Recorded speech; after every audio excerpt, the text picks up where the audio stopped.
আজকের থেকে আমরা একটা ইনিশিয়েটিভ নিয়েছি, যেটা আমরা তিলোত্তমা ক্লিনিক ওপিডি সার্ভিস আমরা যেহেতু প্রমিস করেছি যতদিন না আমাদের দিদি জাস্টিস পাচ্ছে ততদিন আমরা হসপিটালে পা রাখবো না।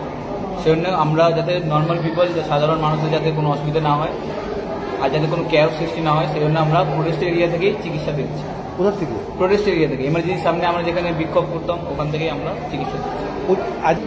আজকে এই 25তম দিন, এখন পর্যন্ত আমরা জাস্টিস পাইনি। আর আমাদের যেগুলো দাবি ছিল অ্যাডমিনিস্ট্রেটিভ কাছে সেগুলো পূরণ হয়নি। কটার থেকে কটার পরিষেবা চালু করবে? পরিষেবা ওপরি টাইমে 10টা থেকে 2টো। 10টা থেকে 2টো। মানে এখন মানে আমি ওনাদের জন্যই করা হয়েছে যা করা হয়েছে। কিছুদিন আগে 2-3 দিন আগে এমনি নর্মাল ওপিডি আমাদের প্রফেসররা করছিল, তখন একটা কেয়ার সৃষ্টি হচ্ছিল। একটা প্রফেসর 300-400 পেশেন্ট, সেজন্য আমরা করেছি কিছুটা 100 জন স্যারের কাছে, প্রফেসরের কাছে দেখাবে। আর যখন কেয়ার সৃষ্টি হবে তখন আমরাও সার্ভিস দেওয়ার জন্য অলওয়েজ রেডি। আপনার নাম? আমার নাম অনির্বাণ বড়, 3rd year final year student, junior.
আমাদের ডাক্তার তো তাহলে তো অন্যগুলো আমি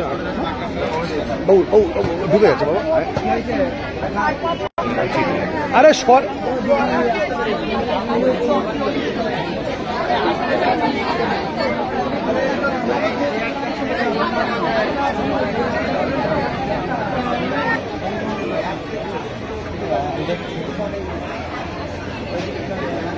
লাইন ঠিক করে, ওই লাইনগুলো ঠিক করে, লাইনগুলো ঠিক করে